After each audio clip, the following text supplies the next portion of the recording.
Okay, let's dive in. Today is Thursday, January 22, 2026. Mm-hmm. And if you're the kind of person who, marks your calendar for these big historical turning points, Yeah. not just in politics, but in the actual biological safety of the planet, you might want to find a red marker and circle today's date. It is absolutely a day that historians, and I think probably a lot of epidemiologists, are going to be writing about for a very, very long time. Because as of today, the United States has officially finalized what is, it's essentially a massive, messy geopolitical divorce. That's a good way to put it. The paperwork is signed, the bags are packed, and the "we're over" text has been sent. It has. But unlike, say, a celebrity breakup, the fallout here isn't going to be on the tabloid covers. No. It's going to be in hospital waiting rooms and in research labs. So let's get right to the headline. The United States has officially completed its withdrawal from the World Health Organization. It's done. This isn't a threat anymore. It's not a draft executive order floating around some think tank in Washington. Or a campaign rally promise. Exactly. It is done. This fulfills a promise that President Trump made exactly 1 year ago, to the day, on the first day of his second term. Right. And while that headline is, dramatic enough on its own, the implications, that's what we really need to focus on today. This isn't just about bureaucracy or diplomats arguing over seating arrangements in Geneva. This fundamentally changes the architecture of global health. How so? It changes how the world handles sickness, how we track pandemics, and very specifically, how we deal with the flu season that we are all living through right now. And that's really the mission for this deep dive. We aren't just going to look at the politics, though. Believe me, there is plenty of drama there to get into. Oh, there is. We want to understand why this happened, what are the conflicting narratives, because you have the U.S. administration saying one thing. The WHO is saying something completely different. And then you have all the public health experts in the background just pulling their hair out, trying to make sense of this new reality. Precisely. We need to move past the he said, she said, and bring this down to ground level. What does this mean for you? Yeah, for the listener. Because, as we speak, we are in the middle of a particularly nasty flu season, and this breakup has immediate, tangible impacts on the shots we put in our arms and the risks we all face. So to get the full picture, we've pulled together a huge stack of sources here. We're looking at official statements from the Department of Health and Human Services HHS. and the State Department. We've got reporting from NBC, NPR, ABC, and we have combed through the perspectives of global health experts who are weighing in on this from really every possible angle. It's a complex web. You've got legal arguments, massive financial disputes, and then just the hard biological realities. So grab a coffee or maybe some orange juice and vitamin C considering the topic, and let's get into it. That's good. I want to start with the why, because usually when a superpower walks away from the main table of global cooperation, they have a list of grievances. They don't just ghost the world. No, they don't. So what's the official rationale here? To really understand the rationale, you have to look at the timeline. This wasn't a snap decision that just happened over the weekend. Right. This has been simmering for years. It's a relationship that's been deteriorating in kind of slow motion. It feels like one of those on-again, off-again relationships that finally just imploded. That's a very fair characterization. I mean, if you recall, President Trump first initiated a withdrawal from the WHO way back in 2020. During his first term, right in the heat of the COVID-19 pandemic. Exactly. But under UN rules, that process takes a full year to finalize. And before that clock ran out, President Biden took office. And on his very first day. On his first day, he reversed it. Just like that. So we stayed in, we patched things up, or at least we tried to. But then you fast forward to January 20, 2025, President Trump is inaugurated for his second term. And what does he do on day one? He reinitiated the withdrawal. Immediately. Signed an executive order saying the U.S. wants out. And because of those same United Nations rules, which we'll get into because they're fascinating, that mandatory one-year notice period started ticking. Which brings us to today, January 22, 2026. The clock has officially run out. It has. But I still want to push on the why. We have this joint statement from Secretary of State Marco Rubio and HHS Secretary Robert F. Kennedy, Jr. Some are describing it as an indictment of the WHO. So what are the specific charges in this indictment? It's very detailed, but it really centers on 3 or 4 key pillars. The first one, and it sounds a bit bureaucratic, but it's highly significant, is the accusation of mission creep. mission creep. Yeah, the argument from the administration is that the WHO has strayed from its core purpose of infectious disease control. Okay. And it's gotten bogged down in areas where the U.S. feels it just doesn't belong. Things like climate change policy or social determinants of health. Instead of just hunting viruses. That's it. So the U.S. administration is basically saying, you guys are supposed to be the firefighters of disease. Stop trying to be the city planners. Stick to the germs. Stick to the germs, essentially. But the biggest grievance, by far, I mean, it's still the handling of COVID-19. The ghost of 2020 is very much still in the room. I think for a lot of people, that wound hasn't really healed. It was such a chaotic, confusing time. It was. What specifically are they citing about COVID in this withdrawal statement? Okay, so the U.S. administration claims the WHO delayed declaring a global emergency when every single signal was flashing bright red. Right. They argue that the WHO praised China's response early on, lavishing praise on Beijing, despite very clear evidence of underreporting and suppression of data. Mm-hmm.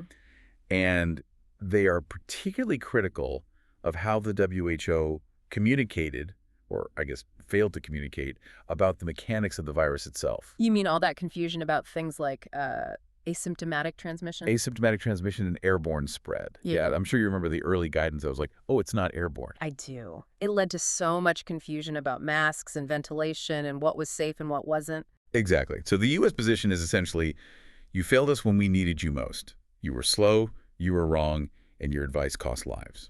And does this indictment get into the origins of the virus? Because that's been a massive point of contention in the U.S. political world for years now. It absolutely does, and that is a major, major sticking point. The administration is deeply dissatisfied with the WHO's investigation into how COVID-19 started. Specifically, they're angry that the WHO's official report largely just rejected the lab leak theory. The U.S. position is that China refused to hand over critical evidence, genetic sequences, lab data from Wuhan, and the WHO just let them get away with it. So they see the WHO as being soft on China. Soft on China, lacking the independence to actually hold a powerful member state accountable. That's the core of it. So if I'm summarizing the U.S. case here, it's you're inefficient, you're politically compromised by our adversaries, specifically China, and you completely messed up the biggest health crisis of the century. So why should we keep paying the membership fees? That is the argument in a nutshell. They call it a bloated bureaucracy. The vision they are presenting to the American people is that the U.S. can do this better on its own. Better on its own. Or rather, through a more transparent model. Transparent model sounds great in a press release, but what does that actually look like? Are we just going to build our own WHO? Well, the plan is to pivot to direct bilateral engagements. One-on-one deals. Exactly. Instead of funneling all this money and resources through a giant hub in Geneva, where we have one vote, just like everybody else, the U.S. wants to deal directly with specific countries it chooses. Like cutting out the middleman. That's the idea. But as we're going to see later, in global health, that middleman is often the only one who has the full map. Right. And that brings us to the actual mechanics of this divorce. Because, like any messy breakup, there are fights about the money. Always. And there are fights about the rules. I was reading the NPR report on this, and they use this fantastic analogy about a promise ring. It's a great analogy. Can you break that down for us? Because it sounds completely bizarre in a geopolitical context. It is a fascinating legal quirk. So, the WHO Constitution is the governing document for the entire organization. Okay. And interestingly enough, it technically has no withdrawal clause. What? None? None. If you're a member, state like France or Japan or Brazil, you technically can't just quit. The founders of the WHO did this deliberately back in 1948. Why? Because they believed global health required everyone to be at the table. You can't have holes in the net if you want to catch a virus. So it's the Hotel California of international organizations. Yeah. You can check out anytime you like, but you can never leave. Generally, yes, except for the United States. Oh, there's a catch. There's always a catch. When the U.S. joined in 1948, Congress was very, very wary of these international entanglements. So they passed a joint resolution. And that resolution said what? It effectively said, we will join, but we reserve the exclusive right to withdraw whenever we want. Wait, so we're the only country with a prenup? Essentially, yes. We are the only country that reserved the legal right to walk away. But, and here's the really important part, that reservation came with conditions. Okay. 2 of them. First, we have to give 1 year's notice. Which we did. We started that clock last year on January 20th. Right. But the second condition is that we have to pay all our financial obligations. We have to clear our tab before we leave the bar. And knowing how these things tend to go, let me guess. The tab is not clear. The tab is very much not clear. The UN says the U.S. owes approximately $278 million. Wow. Some sources say it's between 260 and 270 million, but it's in that ballpark. It's for the 2024-2025 period. That is nearly $250 million. That's not pocket change. It's not. And here's where the standoff begins. The State Department has explicitly stated they will not pay. They're just refusing. Flat out refusing. And their argument is fascinating from a legal perspective, even if it's pretty contentious. What's the argument? They're saying, essentially, the economic damage that the U.S. suffered because of the WHO's failures during COVID is in the trillions. So asking us for $278 million is insulting. We're not paying. Wow. So they're claiming damages, in a way.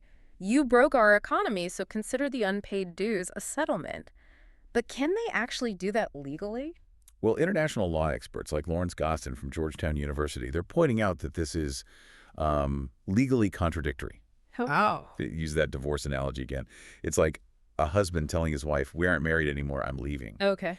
And the wife is saying, you can't legally leave until you pay the divorce settlement we agreed on in the prenup. And the husband just walks out the door anyway. Exactly. Gostin calls it unlawful. Yeah. But he also points out, and this is key, who's going to stop them? Right. There's no international police force that's going to arrest the U.S. president or seize U.S. assets for this. It's a stalemate. The U.S. says, we're gone, and the UN says you can't go until you pay, and meanwhile, the chair at the table is empty.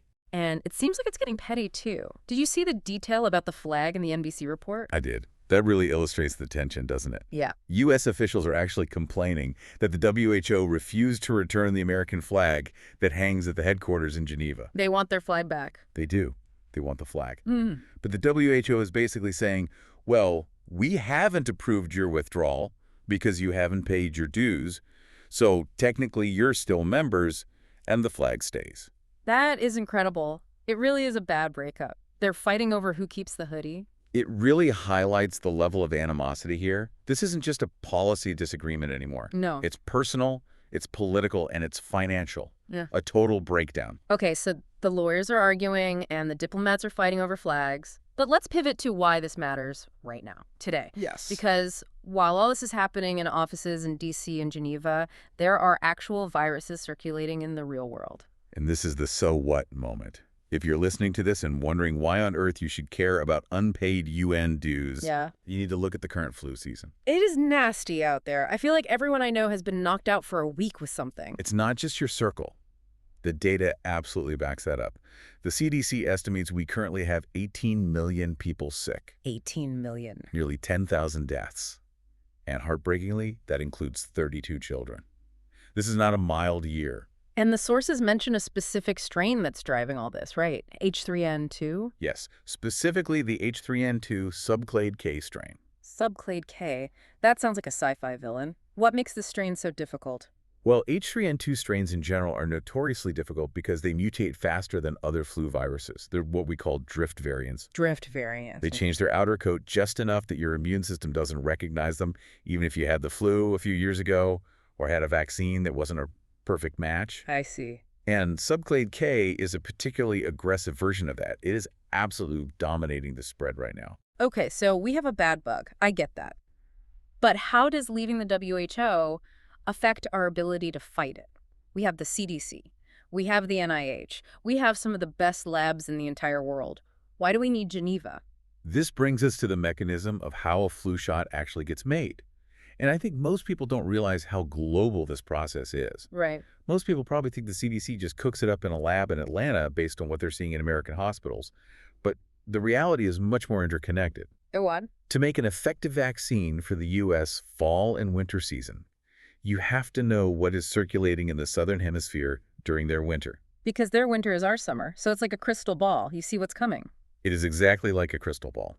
Flu viruses travel across hemispheres. It's like a weather forecast. You can't predict the weather in New York if you don't know that a storm is forming over the Midwest. Okay. In this case, we need to know what strains are dominating in Australia, in Brazil, and South Africa to have any hope of predicting what's going to hit New York in 6 months. And the WHO is the one that manages all that data. They do. And I want to use an analogy from Jesse Bump. He's an expert at Harvard because I think it perfectly captures the situation. He compares the WHO to a library. A library. Okay, I'm with you. So imagine the WHO is this massive central library. It contains data from 127 different labs all over the world. This is the Global Influenza Surveillance and Response System, or GISRS. Wow. These labs are constantly detecting and sequencing new flu strains. They're filling the shelves of this library with information. Now, the U.S. has always had a library card. We walk right in, pull the data we needed, check out the books, and use that information to design our vaccines. And now? Now, we have voluntarily surrendered our library card. We walk up to the front desk and hand it back. So we're locked out. Jesse Bump's point is that without that card, we don't have access to the shelves. We're locking ourselves out of the single most important information network for pandemic prevention on the planet. That is a scary thought. But surely if we're the United States, we can just call up our allies. Hey, Australia, can you send us your data? We can try, but there are two problems with that. First, not every country is our ally. And second, there's a huge timing issue. There is a deadline coming up that is absolutely critical. For February 27th. That's the date. On February 27th, the WHO is holding its semi-annual vaccine composition meeting. And that is? This is where the world's top virologists sit down, they look at all that data from the library, and they decide exactly which strains go into the vaccine for the Northern Hemisphere's next winter. So this is the room where it happens. This is where the recipe for next year's flu shot is written. It is. And historically, the U.S., specifically our scientists from the CDC, plays a huge role in this meeting. I would imagine. Our experts are usually leading the conversation, analyzing the data, helping to make the call, because our experts are some of the best in the world. So are we going? Are we going to be at that meeting? That is the million-dollar question, and the sources are, frankly, contradictory. HHS says they are considering a narrow engagement. What does that even mean? It's vague. They say they have plans in place, but they have not explicitly confirmed that U.S. scientists will be at that table on February 27th. So we might be a no-show at the meeting that decides what goes into the shots we give our kids and our parents next fall. That is the risk. And without that library card, without sitting at that table, U.S. scientists could be flying blind. If we don't know exactly which strains are emerging globally, we might just have to guess on the vaccine formula. And if you guess wrong? What happens? If you guess wrong, the vaccine effectiveness plummets. Instead of being maybe 50% or 60% effective. Which is pretty good for a flu shot. Which is great for a flu shot. It might drop to 10% or 20%. And when you apply that drop to a population of 330 million people, oh, wow, that translates to millions more infections, thousands more hospitalizations, and hundreds, if not thousands, more deaths. It connects directly from a diplomatic dispute in Geneva to the effectiveness of the shot you get at your local pharmacy. It does. That is honestly pretty terrifying when you lay it out like that. It is. And it's not just about the vaccine for next year. It's also about early warning. If a new pandemic starts, something worse than the flu, a new novel virus, the WHO system is usually the first bell that rings. It's the global fire alarm. And we've just taken the batteries out. We have. We've decided we'll build our own smoke detector. So if we aren't using the library, what's the new plan? The administration calls it America First in global health. What does that actually look like in practice? We aren't just going to stop looking for viruses, surely. No, absolutely not. The vision is to replace the multilateral system where everyone talks to everyone through a central hub with a series of bilateral relationships. One-on-one deals. A hub-and-spoke model with us as the hub. That's the idea. HHS claims they already have 2,000 staff members on the ground in 63 countries. They're talking about working directly with faith-based groups, with NGOs, with the private sector to gather this data. So building our own network. We will set up our own sensors around the world. Yes. And on the surface, that sounds reasonable, doesn't it? If we have the resources and the U.S. spends more on health than anyone, why not build a system that we control? Right. Why rely on a bureaucracy in Geneva that we don't trust? Exactly. And if we have 2,000 people on the ground, that sounds like a pretty good network. So why isn't that enough? So what's the catch? The catch, according to critics like Dr. Judd Walson from Johns Hopkins, is a major flaw that money can't easily fix. He calls it the standardization issue. Okay, let's unpack that. Why is standardization so hard? Think of it this way. If you want to track a potential pandemic, you need to spot patterns across borders, right? Sure. But if country A measures fever one way and country B uses a different diagnostic test, and country C classifies respiratory illness in a completely different way, you can't compare the notes. It's the Tower of Babel. Everyone is speaking a different scientific language. Exactly. And the WHO's job, its boring, bureaucratic, unsexy, but absolutely essential job, is to make sure everyone is using the same ruler. They set the standards. They ensure that a case in Vietnam means the same thing as a case in Virginia.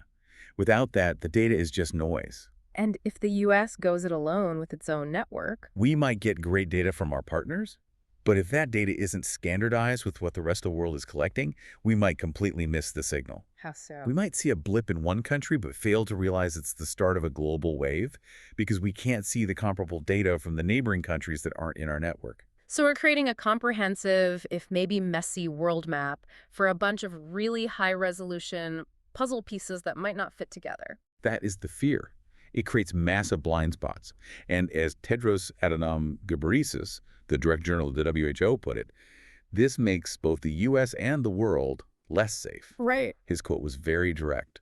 Germs do not respect borders. That's the line that always sticks with me. You can build a wall, you can close a border crossing, but a virus does not care about your passport control. It really doesn't. And that is the core of the critique against this new strategy. By isolating ourselves from the central hub, we are making a very high-stakes gamble that we can spot the threats faster and better all on our own. But surely there are smart people who think this is the right move. It can't just be the administration's view. There must be a valid counter-argument to all the doom and gloom. Oh, there is support for this, absolutely. For example, you have someone like Brett Schaefer from the American Enterprise Institute, a conservative think tank. Okay. And he argues that the WHO is being juvenile about the whole breakup. Juvenile how? Well, he argues that the U.S. is a sovereign nation. We have the legal right to leave, which we established. And he thinks the WHO holding on to the flag or demanding dues is just petty behavior for a major international organization. So his view is that the WHO should just accept it and move on? Essentially, yes. And his view is that the U.S. doesn't need to be a dues-paying member to access vital information anyway. He points to open source intelligence. Like what? We can just Google the outbreaks? Is that the idea? A little more sophisticated than Google, but that's the spirit of it. He points to platforms like EIOS, that's the Epidemic Intelligence from Open Source's platform. And what does that do? It's a system that scrapes public health reports, news articles, social media, all kinds of public data to detect outbreaks early. Schaefer's argument is basically, the data is out there. We have the best analysts in the world. We don't need a membership card to see what's happening. That's an interesting point. I mean, in the age of the internet and social media, is secrecy even possible anymore? If there's a big outbreak somewhere, people are going to be talking about it online. It's a fair question. But the counterargument from other experts is that open source data is reactive. It tells you people are sick after they've already started posting about it. Right, it's a lagging indicator. A lagging indicator. The WHO network, on the other hand, involves sharing actual biological samples, the little vials of virus. And you can't scrape a virus sample from the web. You need physical cooperation for that. You need a courier to get the sample from a rural clinic in Laos to a high-tech lab in Atlanta. And that requires trust and a pre-existing system. And there seem to be some mixed signals coming from the administration, too. It feels like they want to have their cake and eat it, too. They do. And that's what I've been calling the wiggle room. Wiggle room. Yes. Because while the withdrawal is officially total and the funding is cut, you have HHS officials hinting at narrow, limited engagement. For what? Specifically for things like influenza tracking. They know they need that flu data from the global network. So we're breaking up with you, but can we still share the Netflix account? Precisely. It's exactly that. They want the benefits of the library, the flu data, without paying the taxes or following the library's rules. So the big question now is this really a clean break, or is it going to be a messy, partial separation where we still try to show up to the meetings that benefit us? And will the WHO even let us in the door if we try to do that after all this? That is completely up to the remaining 193 member states. They might decide to lock the door. Lawrence Gostin mentioned this. The WHO has been, magnanimous so far, trying to keep the U.S. involved. They keep the peace. But now that we're officially out and publicly refusing to pay our bill, they might just say, sorry, this meeting is for members only. It really is a high-stakes game of geopolitical poker. Yeah. And we're playing with chips that represent human lives. It is. And the U.S. is betting that our sheer size and scientific power will force the world to cooperate with us on our terms, even if we're no longer in the club. So let's zoom out and try to synthesize all of this. What does it all mean? We have a superpower that has just left the global health table. We have a massive dispute over hundreds of millions of dollars. And we have a flu season that is already hammering us. I think the synthesis here is that the United States has made a strategic decision to prioritize national sovereignty and a specific political vision over the established system of global cooperation. Mm-hmm. The administration fundamentally believes the WHO is broken, politically and functionally, and that they can protect American citizens better by going it alone. And the critics, on the other hand, are saying that in our hyper-connected world, alone just means vulnerable. Exactly. And the test of this decision isn't going to be in a courtroom or in a think tank paper. It's going to be in the biology. Right. The virus is the ultimate judge and jury here. The test is, how effective will next year's flu shot be? If the U.S. is excluded from that February 27th meeting and the formulation is off, we'll see the results. We will see the results in the hospitalization numbers next winter. That will be the scorecard. That is such a sobering thought. We are basically the control group in a massive global experiment now. We are. And we'll also see how quickly we respond to the next outbreak, the next disease X. If a new virus emerges in a remote part of the world, will our new network of bilateral partners tell us fast enough? Or will we miss that critical early warning that the WHO, for all its flaws, would have provided? It's a brave new world for public health. It certainly is. And it's one where the global safety net has some very large, very new holes in it that just weren't there yesterday. You know, it leaves me thinking about something you said earlier about the library card. We handed it back because we didn't like the librarian's politics or the late fees. But I guess the question I'm left with, and I want our listeners to really think about this, is this.